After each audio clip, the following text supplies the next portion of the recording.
Անտապանում հյուրընկալել եմ Հանրապետություն կուսակցության քաղաքական խորհրդի անդամ հրապարակախոս Անահիտ Ադամյանին։ Տիկին Ադամյան, շնորհակալ եմ հրավերն ընդունելու համար։ Այսօր ազգային ժողովում ընդդիմադիր խմբակցությունների նախաձեռնությամբ խորհրդարանական լսումներ են իրականացվում քաղբանտարկյալների հարցով։ Ընդդիմադիրներն արձանագրում են Հայաստանում ժողովրդավարությունը հետընթաց է ապրում եւ դրա դրսեւորումն են նաեւ աննախադեպ թվով քաղբանտարկյալների արկայությունը։ Ընդդիմադիրների կողմից շրջանառվող այս քաղբանտարկյալներ տերմինը ոմանց մոտ ծիծաղ է առաջացնում։ Ինձ հետաքրքիր է ձեր կարծիքը, գնահատականը, արդյոք վերջին շրջանում կալանավորված, ձերբակալված մարդիկ իսկապես քաղբանտարկյալներ են։ Կարծում եմ, որ ոչ։ Ինչու՞։ Որովհետև ինչ այսօրվա լսումներում հնչած ելույթներից էլ եթե դատենք, բացարձակապես մարդիկ պատկերացում չունեն ինչ է նշանակում քաղաքական բանտարկյալ։ Նրանք պարզապես շարունակում են 2018-ից, հատկապես 2020-ից հետո իրենց պահանջները ներկայացնել այս անգամ արդեն ոչ թե իշխանությանը, այլ ժողովրդին։ Իշխան Սաղաթելյանը դարձյալ խոսում էր դիմադրության շարժման ձևավորման անհրաժեշտությունից, անկեղծ ասած աբսուրդ։ Ուղղակի արտահայտման կարիք ունեն եւ արտահայտման պատրվակ են որոնում։ Պատրվակը գտնված է քաղբանտարկյալներ։ Եկեք հասկանանք, որքանով է քաղբանտարկյալ Գյումրիի քաղաքապետը։ Կամ որքանով է քաղբանտարկյալ Բագրատ arczepiskopos Գալստանյանը, Ավազանյանն ու Վազգեն Գալստանյանը։ Որքանով է քաղբանտարկյալ Միքայել arczepiskopos Աջապահյանը։ Եթե դու գնում ես պետության դեմ, եթե դու գնում ես պետության դեմ, պետականության ու քո ժողովրդի դեմ, քո եկեղեցու դեմ, քո հավատացյալի դեմ, քեզ ինչ անուն ասես կարող են տալ, ինչ որակում ասես կարող են տալ, քաղաքական, իրավական, բայց ոչ քաղբանտարկյալ։ Նաև ձեր նշած գործարարի հասցեին, նույնը կարող եմ կրկնել։ Իսկ ժողովրդավարության հետ նահանջի հետ կապված ինչ կարող եք ասել, ընդդիմության այս գնահատականը օբյեկտիվ հիմքեր չունի։ Ժողովրդավարության նահանջը ո՞րն է, եթե դա սահմանեք, ես կարող եմ ասել ունի, թե չունի։ Օրինակ ժողովրդավարության Եթե դուք համարում եք ժողովրդավարության նահանջը, որ ժողովրդավարությունն է պաշտպանվում, դա նահանջ չի, դա անհրաժեշտ պաշտպանություն է։ Տիկին Ադամյան, ժողովրդավարության հետ նահանջ չէ, երբ գործադիրի ղեկավարը նախաձեռնում է պետական մարմինների ներկայացուցիչների համաժողով եւ այդտեղ ներկա են լինում դատական իշխանության ներկայացուցիչները, ըստ էության խախտելով իշխանության այդ թևերի տարանջատման սկզբունքը։ Եթե հավաքի նպատակը ինձ ասեք, ես կարող եմ ասել, արդյոք իշխանության թևերի տարանջատումը պետք է այդպես խիստ սահմանագծված լինի եւ իշխանության տարբեր թևերը որևէ հարթակում չեն կարող միմյանց հանդիպել։ Միանշանակ է, որովհետեւ նրանք այնպես ենթակայության հարցեր չէին քննարկում։ Տեղական ինքնակառավարման մարմինների անդամների հավաքել, ինչի մասին է խոսքը։ Գիտեք, ես կարող եմ ձեր ասածին հավելել նաև այն, որ ընդդիմադիր լրատվամիջոցներում այդ հավաքը որակվել էր ընտրություններից առաջ եւս 8000 հոգու սեփական ակտիվում գրանցելու փորձ։ Մութ չի։ Եկեք հասկանանք, որ նման հավաքներով կամ նման որակումներով ընտրություններում ձայներ ոչ որսում են, ոչ վաճառում են։ Եվ եթե մենք խոսում ենք իսկապես ժողովրդավարությունից, շատ լավ, եթե երկրում կա ժողովրդավարություն, իսկապես ժողովրդավարություն կա, գիտակցված ժողովրդավարություն կա, այսօրվա ընդդիմությունը ինչ գործ ուներ խորհրդարանում։ Եվ եթե ընտրվել էր, ինչ է արել խորհրդարանում այսօրվա տիտղոսային ընդդիմությունը, որ հիմա էլ քաղբանտարկյալներին վերաբերյալ լսումներ է անցկացնում։ Կոնկրետ քանի կարող եք նշել, քանի գործ է արվել Հայաստանի Հանրապետության ժողովրդի, Հայաստանի Հանրապետության պետականության ամրապնդման համար։ Խորհրդարանում գործը համարվում է օրինագիծ ընդունված օրենք դարձած եւ քաղաքական որոշումը։ Արվել է այդ գործը։ Թե ամբողջ 20-21-ից առ այսօր ամբողջ ժամանակը հիմնականում տրամադրվել է ՔՊ եւ ընդդիմություն փոխհրաձգությանը։ Հոգնել ենք։ Մեղմ ասած հոգնել ենք, եթե ավելի դիպուկ որակումներ չտամ։ Պարզապես դրանք թերևս եթերային չեն լինի։ Հիմա լսումների նպատակին, եթե փորձենք անդրադառնալ եւ վերլուծել, դա միայն ներքին մեր ներհայաստանյան հասարակության համար է, թե այստեղ կարող է նաեւ թիրախում միջազգային հանդրություններ։ Այնքանով, որքանով ես ժամանակ ունեցա լսել, որովհետեւ գալիս էի ձեզ հետ հարցազրույցի, հիմնական թիրախը ներհայաստանյան, այսպես ասած, հասարակությունը չէր, որովհետեւ այդ հասարակությանը բացարձակապես այլևս որևէ հույս չունեն կապելու բացառյալ Կրեմլի վկաներին ու վարձավճարված հատվածին։ Բայց նրանց հետ պետք չի լսումներով խոսել, նրանց հետ խոսում են հրահանգներով։ Դե ֆակտո այս լսումների թիրախում միջազգային կառույցները, միջազգային հանրությունը եւ Հայաստանի Հանրապետությունում հավատարմագրված դեսպաններն էին, որոնց ամենայն դեպս տրվում էին ոչ այնքան կոռեկտ որակումներ, առայն, որ եթե նախկինում ինչեւ հեղափոխությունը որևէ քաղբանտարկյալ էր հայտնվում, նրանք աղմուկ էին բարձրացնում, իսկ հիմա լռում են։ Իսկ գուցե պատճառ ունեն լռելու, իմաստ կա այդ լռության մեջ։ Մեղադրելուց առաջ փորձենք հասկանալ ինչու են լռում։ Սա էլ է չէ խնդիր։ Եվ իմջալոց խնդիրների խնդիրը թերևս այն էր, որ ի սկզբանե Էլինար Վարդանյանը հայտարարեց, որ լսումներին չեն հրավիրվել այն փաստաբանները կամ այն կողմերը, որոնք գալու են ու դիմադիր տեսակետներ ներկայացնեն։ Եթե երկիրը ժողովրդավար է, ինչու է հրավիրում միայն մի կողմին, որպեսզի դուք ձեզ հույս տակ, դուք ձեզ ասեք ու ձեզ լսեք։ Բահակառակ տեսակետ։ Ընդդիմության այդ պատկերացումը ես կարծում եմ խիստ խոտելի է։ Եվ միջազգային հանրության լռությունը ըստ էության ավելի խոսուն է։ Թերևս կարող է լինել։ Թերևս միջազգային հանրության լռությունը ոչ միայն խոսուն է, այլև միջազգային հանրության լռությունը, ես կարծում եմ այսօրվա ընդդիմությանը թե ախտորոշում է, թե դատավճիռ է։ Երբ մարդիկ բոլոր իրենց ունեցած բոլոր հնարավորությունները օգտագործում են պետականություն քանդելու եւ պատրաստվում են այդ ավելի ակտիվանալ միջազգային կառույցներում, այլևս հայրենիքի, չգիտեմ, Հայաստանի ներքին խոհանոցը դուրս չբերել, ում համար է գաղտնիք այդ ամեն ինչը։ Դե մենք անցել ենք բազում այդ նման դրսևորումների միջով։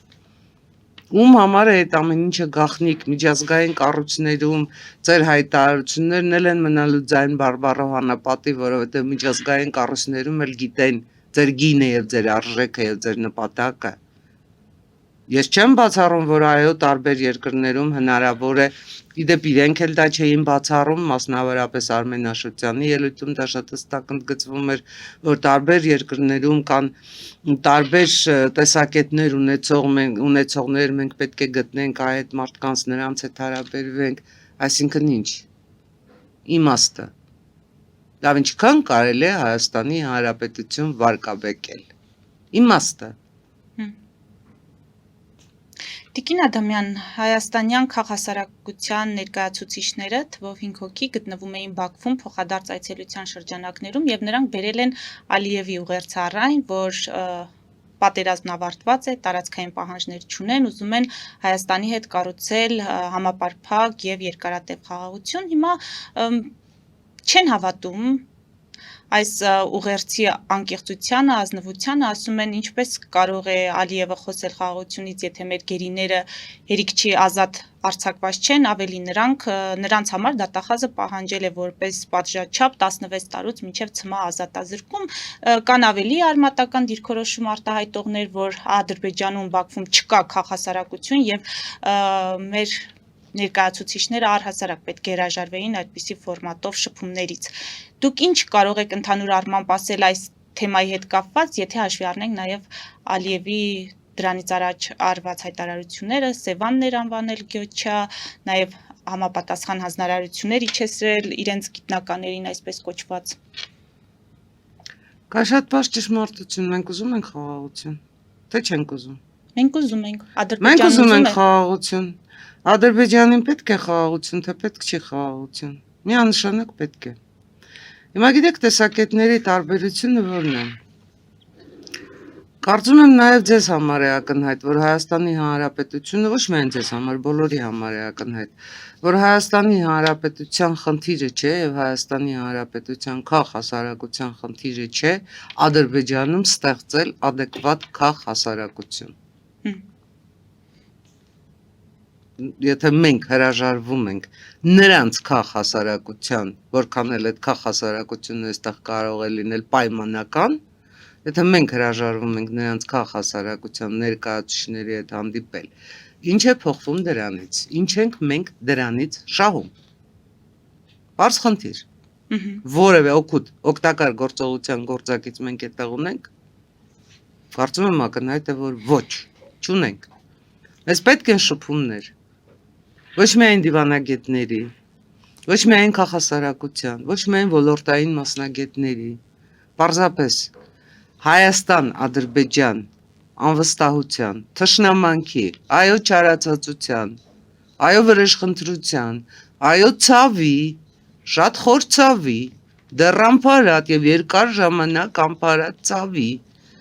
այս մորմոքը հաղթահարել պետք է թե ոչ։ Մենք պետք է յուրաքանչյուր հասարակություն իր տարածքում խրվենք վրեժխնդրության մեջ ու մնանք, թե պետք է փորձենք այնուամենայնիվ հարևաններ ենք, փորձենք համատեղ ապրել։ Ես կարծում եմ բոլոր այդ ձեր հիշատակած տեսակետները եւ նաեւ այն տեսակետները, որ դուք չհիշատակեցիք, բայց շրջանառվում են, հնչեցնելուց առաջ մենք պատասխանենք այդ հարցին։ Մենք պատասխանենք այդ հարցին, ինչ ենք ուզում։ Խաղաղություն թե պատերազմ։ Պատերազմ չի նշանակում, որ դարձյալ կրակենք միմյանց վրա։ Պատերազմ նշանակում է այս ոչ խաղաղություն, ոչ պատերազմ կարգավիճակը։ Դա է նշանակում պատերազմ, հիբրիդային պատերազմ։ Իսկ ում համար է գաղտնի Հայաստանի Հանրապետության քաղաքասարակության ներկայացուցիչների Բաքու գնալուց, Ադրբեջանի քաղաքասարակության ներկայացուցիչների Երևան գալուց առաջ էլ ակնհայտ էր, որ Ադրբեջանը Հայաստանի Հանրապետության դեմ հիբրիդային պատերազմ է վարում եւ որևէ օր այդ պատերազմը չի դադարել։ Իրենք դրել են եւ փորձում են լուծել իրենց խնդիրները եւ խնդիրը իրենց համար իրենց հաղթանակը պահպանելն է, իրենց հաղթանակը անխոցելի դարձնելն է։ Խնդիրը իրենց համար միանշանակային է, որ Հայաստանի Հանրապետությունը չզարգանա, որ Հայաստանի Հանրապետությունը ճիշտ այնպես ինչպես իրենք 94-ից հետո պարտությունը ատամները սեղմած ընդունեցին եւ կարողացան թե բանակ, թե տնտեսություն զարգացնել, թե միջազգային ասպարեզում իմիջ փոխել, այնպես էլ մենք չկարողանանք։ Իսկ ում համար է դա գաղտնիք կամ ում համար է այդ անհասկանալի, իհարկե այդպես պետք է լինի։ Եթե մենք դա չենք արել, դա չի նշանակում, որ Ադրբեջանը դա չի անելու։ Այ մենք դա պիտի անեինք։ Եվ եթե մենք չենք արել, կրկնում, չի նշանակում, որ Ադրբեջանը չի անելու։ Լավ, այսպես Այստեղ մենք պետք է, ոչ թե նստենք ու դատապետենք մի խումբ, չգիտեմ, այսօր այս խմբին, վաղը եթե գնան մի ուրիշ խմբին, Ադրբեջանի քաղաքասարակության ներկայացուցիչների այստեղ եկող խմբերին ոչ։ Մեր խնդիրն է այդ շփումները սրտացնել։ Մեր խնդիրն է այդ շփումները շարունակել։ Եթե դուք գերիների մասին եք ասում, իհարկե գերիները պիտի տուն վերադառնան, դա միանշանակ է, որ գերիները պետք է տուն վերադառնան։ Բայց եթե դուք կարծում եք, որ քաղաքասարակության ներկայացուցիչները այնտեղ գնային ու ասեին, նրանք ասել են, նրանք այդ խնդիրները բարձրացրել են, բայց եթե գնային ու այնտեղ նույնիսկ նստածույց անեին Ալիևի նստավայրի առաջ ու ասեին մեր գերիներին վերադարձրեք, որևէ քայլ չէր արվելու, որովհետև այդ խնդիրները այդ մակարդակով չեն լուծվում։ Հիմա այստեղ քաղաքասարակության ներկայացուցիչներին դնել հարվածի տակ կամ հոխորտալ մենք էս կանեինք, մենք այն կանեինք, չգիտեմ ինչ, բացարձակապես անիմաստ է։ Ասպարեզը ոչ թե ձայնով, ոչ թե խոսքով, այլ աղմուկով լցնելու դրսևորում է։ Իսկ մենք ձայնի կարիք ունենք, մենք խոսքի կարիք ունենք, ոչ թե այդ ոչինչ չտվող ծափ ու ծնծղայի։ Մեզ պետք է օր առաջ գերիներին վերադարձնելու քայլեր ձեռնարկել, քայլերը ձեռնարկվում են։ Եվ դա քաղաքական կամքից է բացառապես կախված Ալիևյան ռեժիմի, եթե լինի պատժաչափերը մի կողմ կդրվեն կամ կմոռացվեն։ Ես կարծում եմ, Տիկին Զախարյան, թե հիշում եք, մենք այդ հարցին թերևս 1 տարի առաջ հարցազրույցում անդրադարձել ենք ձեզ հետ։ Ես այն ժամանակ ասել եմ, որ դատավարություն կլինի, չի լինի, ինչպես կավարտվի դատավարությունը, ինչ կլինի, նրանք վերադառնալու են համաներումով։ Ես շարունակում եմ պնդել իմ տեսակետը։ Այո, մի անգամայն ճիշտ եք ասում, դա քաղաքական կամքի դրսևորում է, բայց այդ քաղաքական կամքը չի լինելու միայն Իլհամ Ալիևի քաղաքական կամքը։ Դա լինելու է Իլհամ Ալիևի քաղաքական առևտրի արգասիքը։ Իսկ այդ առևտուրը Հայաստանի Հանրապետության հետ չէ միանշանակ, որովհետև եթե Հայաստանի Հանրապետության հետ լիներ այդ հարցը արդեն լուծված կլիներ։ Ես կարծում եմ, որ այդ առևտրի մասին վատ է գիտեք մարդկանց մասին ասել, որ դա առևտրի հարց է, բայց քաղաքականության մեջ այդ գործարքները եւ առևտուրը ոչ այսօր են հնարվել, ոչ վաղն են վերջանալու։ Սա փաստ է, որի հետ մենք վաղուց պետք է հաշվի նստենք։ Բայց ես ուզում եմ նաեւ հիշեցնել բոլոր նրանց, ովքեր այսօր աղմկում են գերիների մասին, ովքեր գերիներին դարձրել են իրենց համար, ինչ ասեմ, քաղաքական դիվիդենդներ շահելու միջոց, որևէ անգամ գնացել են եւ Ռուսաստանի Դաշնության դեսպանատան առաջ նրանց ազատ արձակելու պահանջ բարձրացրել են, հաշվի առնելով ընդամենը 2 փաստ։ Առաջին, գերիների մեծ մասը այնտեղ հայտնվել է այն ժամանակ, երբ ռուս խաղաղապահները իրենց խաղաղապահության առաջին իսկ օրը քարտեզ փոխեցին, դիրքերի քարտեզ փոխեցին եւ այսպես հանձնեցին հին թաղերը, խծաբերդը ու փարուխը։ Ինչու՞։ Եվ երկրորդ, այն նոյեմբերի 9-րդ կետով բոլորը բոլորի հետ փոխանակման տարբերակը կար։ Այո։ Եվ Ռուսաստանի Դաշնությունը, հիշենք չէ, որ Պուտինն ասում էր, ես իմ ձեռքով եմ գրել այս երրակողմ հայտարարությունը, Պուտինը հանձնառու էր բոլորը բոլորի դիմաց, մենք բոլորին վերադարձրինք, ինչու բոլորին չստացանք։ Հիշեցրեք ինձ, խնդրում եմ, քանի անգամ է Մարիա Զախարովան այդ մասին խոսել։ Ռուսաստանի պարտավորությունների մասին, գերիների վերադարձի, իրենց մեղքով ավելացած գերիների վերադարձի։ Եվ եթե խոսել է, ում է մեղադրել։ Միանշանակ Հայաստանին եւ միանշանակ Արևմուտքին։ Ինչ աներ Արևմուտքը այդ պարագայում։ Ինչ աներ։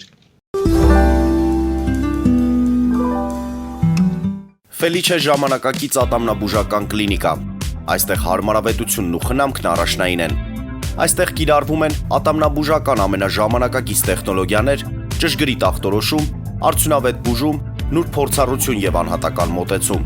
Սկսած սովորական մանրուքներից մինչև առաջադեմ ընթացակարգեր, այստեղ դուք գտնվում եք բարձր որակավորում ունեցող եւ փորձառու ատամնաբուժական մասնագետների ձեռքերում։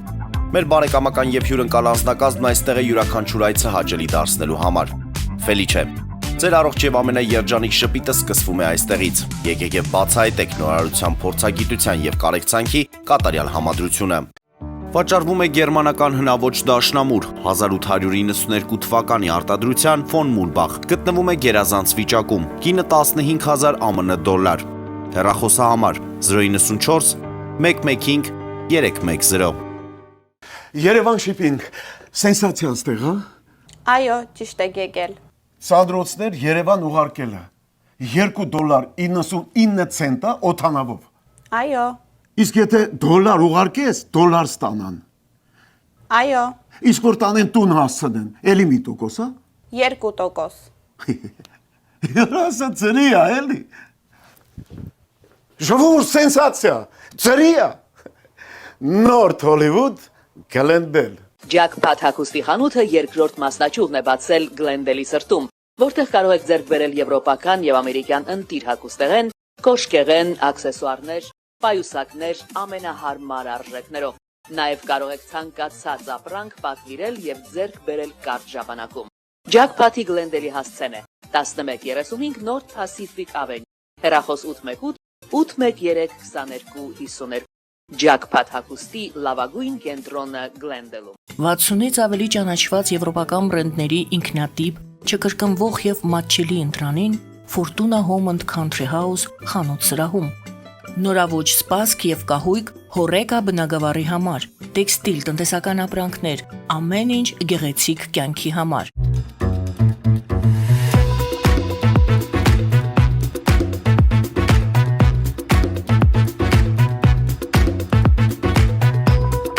Արարատ ռեստորան, ընտանեկան եւ ընկերական ժամանցի լավագույն հասցե, սիրված արտիստներ, հյուրընկալ մթնոլորտ, հարուստ ճաշացան, անմահական խորտիկներ, Արարատ ռեստորան, հասցեն անփոփոխ, սիրով սպասում ենք ձեզ։ Լավագույն պաղպաղակ, բնական, համեղ եւ մատչելի գներով պաղպաղակը կարող եք ձեռք բերել բոլոր հայկական խանութներում։ Պահանջեք հայկական պաղպաղակ, Թամարա պաղպաղակ։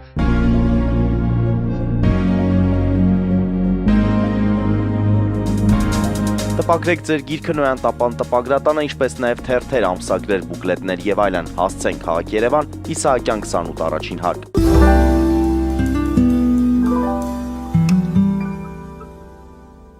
Ձեր այս ասածը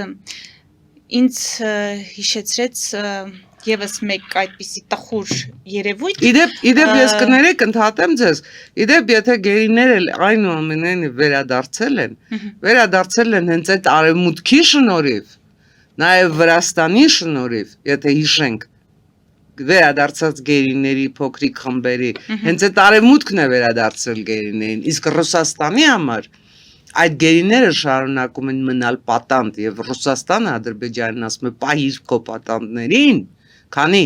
ամբողջապես քո հարցերը չես լուծել։ Տիկին Ադամյան, մի փոքր շեղվում ենք, բայց ամեն դեպքում այս համատեքստում տեղավորվում է այս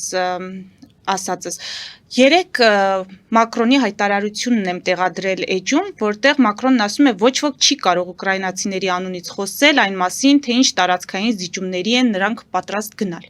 Եվ հանրային այդ սոցհարթակի տիրույթում հարցակում Մակրոնի վրա նույն այդ համատեքստում, որ դուք հերիք է խոսեք, դուք այն նույն Մակրոնն եք, որը արցախցիներին չպաշտպանեցին, որոնց աչքի առաջ արցախցիները էթնիկ զտման ենթարկվեցին եւ զարմանում ես, լավ ընդդիմադիր գործիչները, եթե ունեն իրենց քաղաքական շահերը, իրենք ունեն իրենց կապերը Ռուսաստանի հետ եւ կարող են այդ առումով արդարացնել, արևմուտքին մեղադրել։ Բա շարքային քաղաքացիները դժվար զատել իրականությունը, օբյեկտիվ իրականությունը այդքան դժվար է տեսնել։ Մակրոնը նույն այն Մակրոնն է, որ պատերազմի ժամանակ հրադադարի փորձ արեց։ Մակրոնը նույն այն Մակրոնն է, որ պատերազմի օրերին փորձում էր ճանաչել Արցախի հանրապետությունը։ Օգնություններ ուղարկվում Լաչինի արդեն մարդասիրական օգնությունների մասին չեմ ասում, մարդասիրության դրսևորումների մասին չեմ ասում, գերիների վերադարձի Ֆրանսիայի ջանքերի մասին չեմ ասում, Մակրոնը նույն այն Մակրոնն էր, որ փորձում էր Արայիկ Հարությունյանի հետ բանակցությունների միջոցով ապահովել, իսկ Արայիկ Հարությունյանը նույն այն Արայիկ Հարությունյանն էր, որ գնում էր Փարիզ եւ Մակրոնի նստավայրում ոչ Մակրոնի հետ հանդիպման ժամանակ ասում էր ռուսներին տվեք խաղաղապահի մանդատ։ Հիմա ինչ եք ուզում Մակրոնից։ Չէ, ինչ եք ուզում Մակրոնից։ Լավ, ինչպես աշխատել հանրային շերտի հետ, որը համոզված է, որ արևմուտքը ոչինչ չի արել, արևմուտքը ուներ պարտավորություն եւ ոչինչ չի արել։ Ինչպես աշխատենք այս մարդկանց գիտակցության հետ եւ իրադարձությունները իրենց աչքի առաջ են։ Ասեմ, որ որևէ կերպ մարդկանց այդ շերտի հետ աշխատել պետք չէ։ Ասածս գուցե պարադոքսալ է, բայց դուք հիշում եք, չէ՞, մատրոշկաների չաթբոտերը։ Չաթբոտերի դեմ պայքարում են չաթբոտերով։ Ուրիշ տարբերակ չկա։ Նրանք ոչ թե արտահայտում են սեփական տեսակետը, ոչ թե նրանք Էմանուել Մակրոնի մասին կամ Ֆրանսիայի քաղաքականության մասին հենց այդպես են մտածում, ինչպես ինքն արտահայտվում են տարբեր նաև իմ էջերում, նաև իմ հարցազրույցների ու գրառումների տակ, նրանք գործում են սոսկ հրահանգով։ Հրահանգի դեմ պետք է այլ հրահանգ։ Ընդամենը որովհետև անհատապես նրանցից որևէ մեկին իմաստ չունի պատասխանելը, բացարձակապես իմաստ չունի նրանց հետ մտնել մարտի մեջ։ Հրահանգով արված գործողությունները կրկնում եմ ինչպես բանակում է դերևս, ընդհանրապես հրահանգով պատասխանվում են։ Իսկ այդ հրահանգը, այս իմ ասած հրահանգը պետք է ձևավորված կառույցից տրվի, կառույց, որը առ այսօր Հայաստանի Հանրապետությունում, չգիտեմ, գործում է, չի գործում, ձևավորվել է, չի ձևավորվել։ Մենք գործ ունենք հիբրիդային պատերազմի համակարգի հետ, հիբրիդային պատերազմի համակարգում հաղթելու համար պիտի ունենաս քո համակարգը, պիտի ունենաս քո համակարգը, եւ ասպարեզը պիտի հեղեղես քո ճշմարտությամբ, որպեսզի ոչ թե դու հարկադրված լինես ինչ որ բաներ հերքել, բացատրել, մերժել, այլ քեզ հերքեն, քեզ բացատրեն, դու լինես նախահարցակը։ Տիկին Ադամյան, ուզում եմ անպայման անդրադառնանք վարչապետի Ղազախստան կատարած այցին, որի շրջանակներում տեսակ, որ 1 տասնյակից ավելի պայմանագրեր ստորագրվեցին, դուք ինչ դիտարկումներ կանեք, ինչպես եք գնահատում։ Ես կարծում եմ, որ Ղազախստանը ուղիղ արգասիկ էր այս տարի օգոստոսի 8-ին Վաշինգտոնում ձեռք բերված համաձայնագրերի եւ հուշագրերի։ Ինչ իմաստով։ Այն իմաստով, որ համենայն դեպս միջինասիական հանրապետությունների ղեկավարները երբ Վաշինգտոնում էին, դրիպին մասնակցության ծրագրեր էին մշակվում։ Ամերիկայի Միացյալ Նահանգները ակնհայտորեն փորձում է միջինասիական հանրապետությունները դուրս բերել Չինաստանի ազդեցությունից։ Ու պատահական չի, որ հենց նույն Ղազախստանը միացել է Աբրահամյան համաձայնագրերին, բացարձակ պատահականություն չի։ Բացարձակ պատահականություն չի, որ այս ընթացքում Ղազախստանից Հայաստանի Հանրապետություն հացահատիկ է ներկրվում Ադրբեջանի տարածքով։ Սրանք իրադարձություններ են, որ եթե բոլորը փորձում ես համատեղել, հավաքում ես քաղաքական պազլը, ակնհայտ է դառնում պատկերը, որ միջինասիական հանրապետություններ հարավային Կովկաս կապը տրիպի միջոցով է լինելու։ Տրիպի միջոցով է դա զարգանալու եւ որ այնտեղ կա համընթաց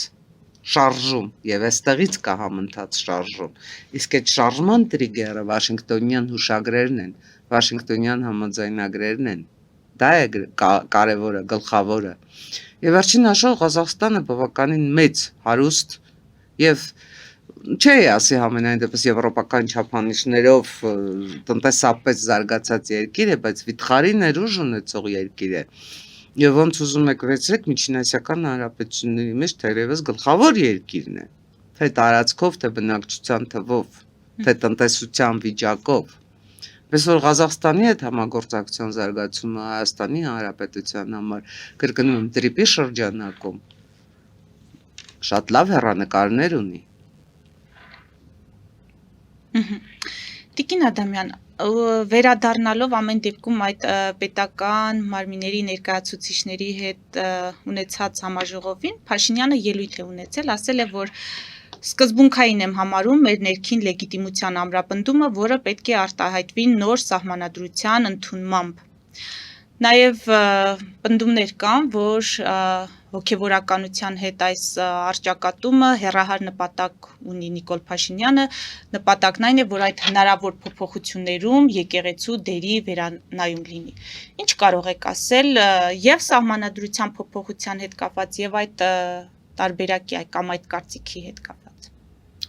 Ես չեմ կարծում, որ իմաստ ունի ընդհանրապես սահմանադրության մասին որևէ խոսք ասել, քանի դեռ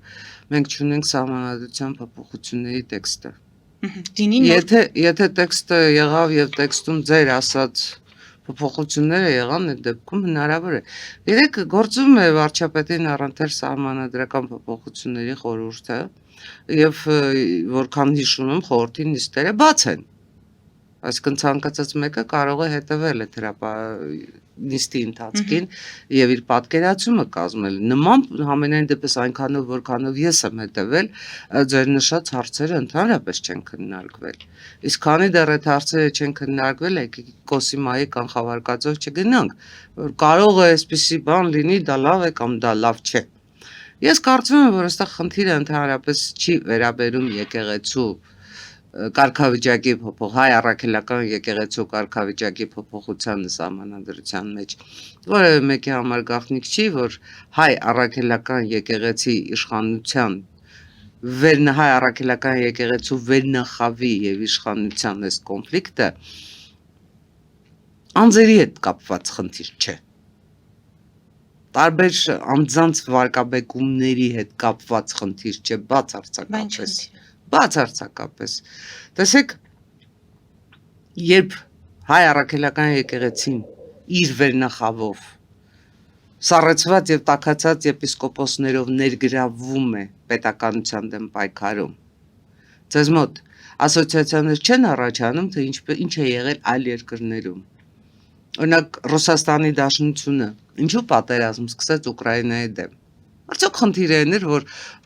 ՆԱՏՕ-ի անդամակցության ցանկությունն էր կամ Ուկրաինան հանդգնել էր Եվրամիությանը ասոցիացման հետ համաձայնագիր կնքել, որից սկսվեց Մայդանը։ Ոչ։ Ռուսաստանի Դաշնությունը ունի առ այսօր պատերազմը չի ավարտվում մեկ պատճառով։ Ռուսաստանի Դաշնությունը ուզում է վերականգնել ԽՍՀՄ, իսկ առանց Ուկրաինայի որևէ ԽՍՀՄ վերականգնելը անհնար ու անիմաստ է, տերի է, չի ստացվելու։ Եվ այդ պլանների Այդ մեջ նույն քաղաքականությունը ես բերեցի կոնկրետ Ուկրաինայի օրինակը, որովհետև Ուկրաինան Ռուսաստանի Դաշնության համար գերկարևոր երկիր է իր տարածքով, աշխարհագրությամբ, սլավոնների հետ ունեցած ընդհանուր պատմությամբ։ Հիշենք, որ ընդհանրապես Ռուսաստանը պատմության քարտեզ մտել է Կիևյան Ռուսիա անունով։ Մոսկվան շատ հետո պիտի այդ կար, Կիևյան Ռուսիա է եղել։ Եվ առանց Ուկրաինայի ԽՍՀՄ երկուս չէր կարող լինել։ Բայց նաև եկեք հասկանանք, իսկ ինչ քաղաքականություն է Ռուսաստանը վարում մյուս պետությունների նկատմամբ։ Լավ, ԽՍՀՄ-ի փլուզումից հետո Մերձբալտիկան արագ անջատվեց, Մերձբալտիկան շատ արագ կողմնորոշվեց ու իր հարցերը լուծեց, բայց մյուս պետությունները շարունակեցին մնալ Ռուսաստանի դիկտատի տակ։ Դե ֆակտո տնտեսական պատժամիջոցների սպառնալիքներով Ռուսաստանը վարեց իր ազդեցության գոտում պահելու այդ պետությունների քաղաքականությունը, օրինակ Մոլդովան։ Ինչ կատարվեց Մոլդովայի եկեղեցու հետ, կարծեմ Մոլդովայի հոգևորականների, KGB-ի եւ այլնի առնչությունների մասին դուք էլ բազմիցս ձեր հարցեր եք տվել ձեր հյուրերին։ Ինչ կատարվեց Վրաստանում։ Գիտեք, շատ մեզ մոտ շատ քիչ է խոսվում ընդհանրապես Վրաստանի պատրիարքի ռուսամետ քաղաքականության մասին։ Եվ եթե սրանք փաստեր են, որ հետ խորհրդային տարածքի պետություններում Ռուսաստանը փորձում է առաջին հերթին ընդդիմության Կրեմլի վկաների իր բանակը մարտի նետել, որոնց ձախողումից հետո մարտի են նետվում հոգևորականների ձախողումից հետո մարտի են նետվում միլիարդատերերը, նույն սխեման գործել է բոլոր այդ խորհրդային տարածքի պետություններում, այդ թվում ներառյալ Միջինասիական հանրապետությունները, որոնց կոնֆլիկտների կամ որոնց պատմության մասին մենք ընդհանրապես կարծես թե քիչ գիտենք, մենք ավելի շատ գիտենք եվրոպական հատվածի եւ մեր անմիջական հարևանների պատմությունները։ Բայց եթե դնում եք համադրումները, նույն ձեռագիրն է, նույն նպատակն է, նույն խնդիրն է, որը համառորեն փորձում են լուծել նույն կարծրատիպերով, թեպետ անընդմեջ ձախողվում են եւ ձախողվելու են նաեւ Հայաստանում։ Հոգեվորականների մասով էլ շատ կար Տիկին Ադամյանը ասել, որ Փաշինյանին հաջողվում է կոտրել հոգեվորականների այդ միասնականության, այսպես ասած, պատը, որովհետեւ նախորդ երկու պատարակները մատուցվել են ոչ կարգալույծ եղած քահանաների կողմից, ավելին այդ պատարակների ներկա են եղել թեմի առաջնորդները եւ աղոթքի ժամանակ շրջանցել են, ամեն դեպքում չեն հնչեցրել կաթողիկոսի անունը եւ խնդիր այս մասով կարծես թե մինչև այս պահը չկա, բացի այդ եպիսկոպոսած ժողովից, որտեղ ըստ մամուլի պետք է քննարկվեր թեմի առաջնորդների եւ այդ քահանաների հարցը։ Որ հայ առաքելական եկեղեցում հնարավոր էր նման երկատում, ես կարծում եմ դա ընդհանրապես կապված չի Նիկոլ Փաշինյանի հետ։ Հոգեվորականները մտածող մարդիկ են։ Բոլորս մտածող մարդիկ ենք։ Իսկ եթե դու մտածում ես, դու չես կարող եզրակացություններ չանել։ Բոլորովին այլ հարց է, որ հոգեվորականը իսկապես պետք է զբաղվի հոգևոր ծառայությամբ եւ բացարձակապես ինձ համար նույն արժեք ունեն այն հոգեվորականները, որոնք քաղաքականություն են մտնում այս կողմից կամ քաղաքականություն են մտնում հակառակ հրամատից։ Ես փորձում եմ անաչառ լինել եւ ես կարծում եմ, որ անաչառ պետք է լինեն բոլորը։ Իսկ այն ինչ վերաբերում է Աստծուն մատուցած պատարակներին, գուցե ես իմ աստվածանարգությամբ զբաղվեմ, բայց ես կարծում եմ, որ Աստծուն դա այնքան պետք չի, ինչքան դա մեզ է պետք։ Դա մեր հոգու համար է, մեր հոգու մաքրման համար է, մեր մաքրագործումի համար է։ Մեզ, դա մեզ է պետք։ Մաքուր ենք մենք մնում մեր մղումներում, առ Աստված մեր հարաբերություններում մենք արդար ենք, թե մենք շարունակում ենք այսպես մի հաշվե ցուցակ ունենալ մեր մտքում ու Աստծուն ներկայացնել մեր պահանջները, սա արա, որ ես էլ սա անեմ, քեզ համար մոմ կվառեմ, կաղոթեմ, չգիտեմ ինչ։ Չի կարելի ամեն ինչ այդքան տրիվիալ դարձնել եւ չի կարելի կիրառական նշանակության այս թնջուկները մտցնել եկեղեցի, չի կարելի։ Եկեղեցին այնուամենայնիվ Աստծո տունն է։ Հիսուսը ոնց էր մաքրում Աստծո տաճարը Երուսաղեմում։ Մենք էլ մաքուր պիտի պահենք մեր տաճարը, մեր հոգու տաճարը։ Տիկին Ադամյան, ըստ Բլումբերգի Հայաստան են արտահանվելու Nvidia չիպերը եւ ԱՄՆ-ի կառավարությունը ամեն դեպքում հավանություն է տվել այս որոշման, այս նախագծին, արդյունքում Հայաստանում ստեղծվելու է գերհամակարգիչ եւ դրա համար Հայաստանում կատարվելու է 500 միլիոն դոլարի չափով ներդրում, Հայաստանում ԱՄՆ դեսպանատունը սա կարևորել է, համարել է կարևոր առաջընթաց հայ-ամերիկյան առևտրային եւ ներդրումային հարաբերությունների համատեքստում, բայց թերահավատներ կան, ասում են այստեղ հարցեր կան այդ չիպերի տարեթվի հետ կապված, նայած թե ինչ գերհամակարգչի մասին է խոսքը, այնպես որ միանշանակ ասել, որ սա շատ կարևոր նշանակության իրադարձություն այդքան էլ այդպես չէ, դուք ինչ կարող եք ասել։ Արևի վրա էլ բծեր կան, հետո։ Այսինքն մենք հիմա ոչ մի բան չանենք։ Մենք չֆիքսենք այն փաստը, որ Amazon-ը պատրաստվում է գալ Հայաստան։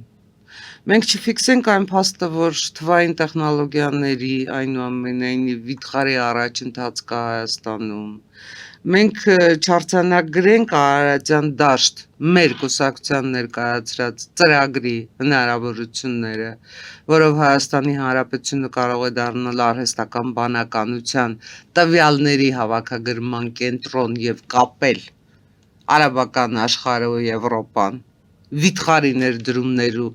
մեծ թվով աշխատատեղեր Հայաստանի Հանրապետությունում ստեղծելով։ Մենք չանդրադառնանք այն փաստին, որ Ամերիկայի Միացյալ Նահանգների նախագահի վարած քաղաքականության շնորհիվ Հայաստանի Հանրապետությունը տարածաշրջանում հնարավոր է դառնալ տարածաշրջանի Թայվանը, կիսահաղորդիչների արտադրության եւ այդ կիսահաղորդիչների արտադրության շնորհիվ Հայաստանի Հանրապետության տնտեսության թռիչքաձև զարգացման հնարավորության ստեղծման վերաբերյալ, իդեպ որին Ադրբեջանը արդեն իսկ իր մտավախություններ է հայտնում, որ Հայաստանի Հանրապետության տնտեսությունը ինչ որ չափից դուրս արագ ու անկանխատեսելի կարող է այդ թվային տեխնոլոգիաների շնորհիվ զարգանալ։ Մենք բացառենք, որ այդ Հայաստան Ամերիկայի Միացյալ Նահանգների հուշագրի կիսահաղորդիչների երկրորդ կետը կաշխատի, դե որովհետև ով գիտի այդ բազմամետաղները որտեղ են, ինչ են, փոչահանքերում են, բա ոնց են կանելու, բա ինչ են կանելու։ Չի կարելի այդպես վերաբերվել սեփական երկրին, սեփական երկրի հարստությանը, սեփական երկրի շանսերին, չի կարելի։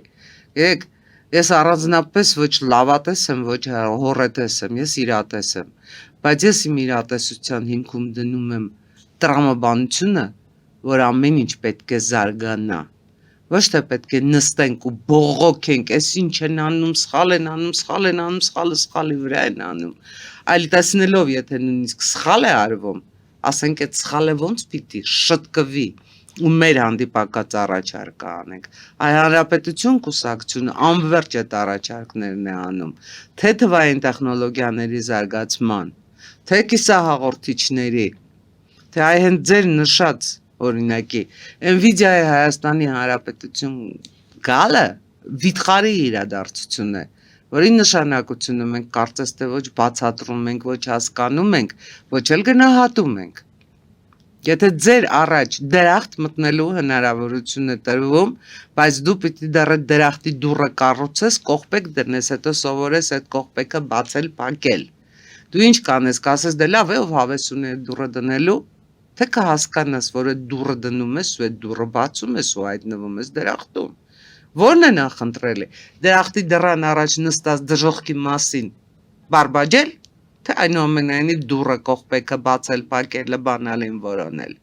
Ես բանալի որոնողներից եմ։ Հանրապետություն կուսակցությունը, դուռ բացող կուսակցությունը։